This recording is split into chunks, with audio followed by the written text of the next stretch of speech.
a ideia de que o trabalho era um bem que se passava de pai para filho. Então é muito comum a gente ler na história, por exemplo, né, que, digamos lá, um determinado cidadão é sapateiro. E aí o grande legado que existia nessa família é que ele pudesse passar para o filho esse trabalho, né? Então eles vêm de uma família de sapateiros, eles vêm de uma família de costureiros. E isso era muito forte, a ponto de até dar como característica de uma família, de um segmento familiar, sobrenome, né? E a relação que era estabelecida nisso era de muita gratidão, né? Era de muita responsabilidade, de ter que sustentar aquele tipo de trabalho que existia porque passava de pai para filho, né? E isso se entremeia com várias coisas, com a posse, por exemplo. Se as pessoas eram da agricultura e plantavam um determinado tipo de produto, então essa posse dessa terra, ela não era uma posse financeira, era uma posse de legado, de passar de um para o outro. À medida que o tempo passa, em torno aí da Idade Média, por aí, então começam a surgir outras possibilidades, né? Outras possibilidades. Olha, eu não estou sendo profundo, eu estou apenas pincelando para a gente ter uma ideia.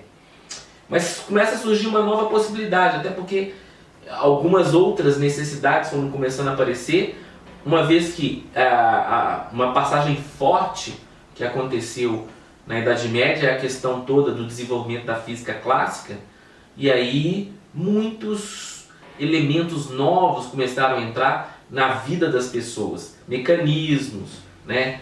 O vapor, a máquina a vapor e tal. Então foi se criando novos trabalhos e tudo mais, e é interessante porque aí, com esses novos trabalhos vai se criando também um povo, né? Uma sociedade que agrega esse trabalho também de uma outra forma. Talvez assim, meio até de forma, a gente pensa um pouco negativa e tal, mas eu acho que tudo faz parte da história.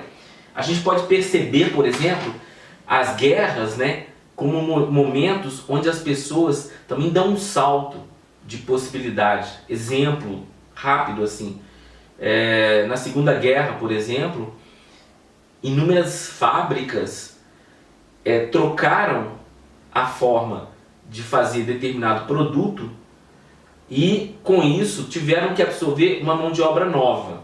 Exemplo, a Singer, as máquinas de costura na guerra, elas trocaram, né, suas fábricas para produzir armas. E aí, como os homens estavam indo para a guerra, foi preciso absorver mulheres para fazer esse tudo. E até não é só por causa disso, só por causa dos homens irem, mas por causa da habilidade das mulheres. Elas eram detalhistas e tal, e isso facilitava. Mas aí cria um novo mercado de trabalho, cria uma nova forma de se estar trabalhando. Se a mulher ficava em casa, se ela tinha uma vida de dona de casa, ela vai para a fábrica lá para poder fazer arma, por exemplo, totalmente diferente e tudo mais. Outras coisas, aviões, enfim, trabalho. O que eu quero dizer o trabalho, ele muda, ele se configura muito sobre o aspecto, sobre a forma como a sociedade está vivendo, né?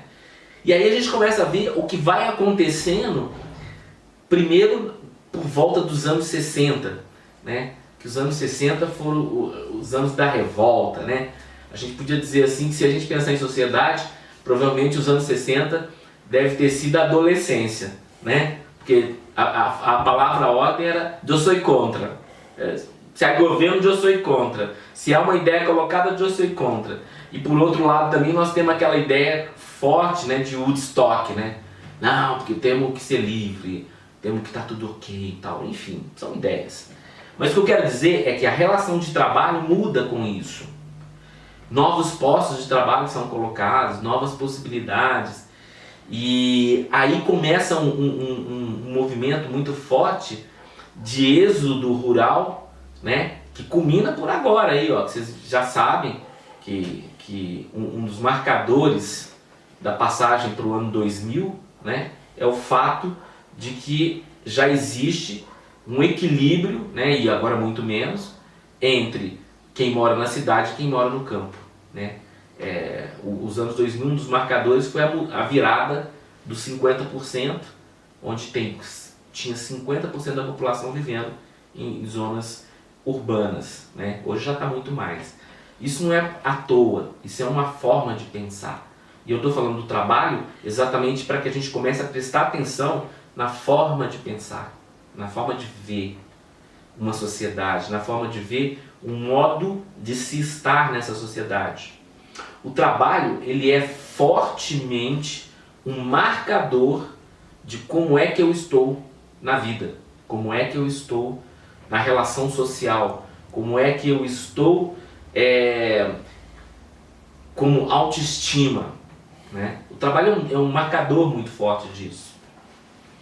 E aí vamos pensar um pouquinho sobre aquilo que está andando hoje, né? Nós rompemos muitas coisas hoje, né? Hoje a gente encontra, tá? Eu ainda encontro bastante. Eu estou um pouco mais no interior, né? Então ainda encontro bastante essa ideia, né, de que é passado de pai para filho. Ou a ideia de que muitos pais ainda desejam que aquilo que eles começaram a fazer seja passado para os seus filhos. Fica só no desejo, tá? Porque a maioria dos filhos hoje estão tomando decisões que eles acham que tem que ser tomada, né? Então a gente tem um movimento hoje que primeiro, se havia no passado um certo orgulho, um certo desejo, uma certa força de se receber um trabalho, né, de se ter um trabalho, hoje a relação está muito mais ligada a o que é que esse trabalho vai trazer para mim, né? As pessoas não estão tendo dificuldade de estabelecer uma relação de responsabilidade pessoal, de gosto, de que o seu trabalho responda a uma necessidade para que seja algo que responda a si mesmo, né? Então as pessoas vão buscar algumas profissões, vão buscar alguns meios de trabalho, porque elas desejam que isso responda para elas de alguma forma. O advento, né, nacional, internacional, né, o advento das questões econômicas globalizadas trouxeram para a relação de trabalho uma outra forma de se olhar. Então as pessoas desejam que o seu trabalho lhes dê um resultado financeiro que faça com que ela possa fazer coisas. Então o trabalho sai de uma ideia primária para uma ideia secundária, né? Eu já não estou mais absolutamente ligado à ideia de que esse trabalho me complete plenamente e tudo mais, mas que eu possa fazê-lo e ele me dê outras coisas.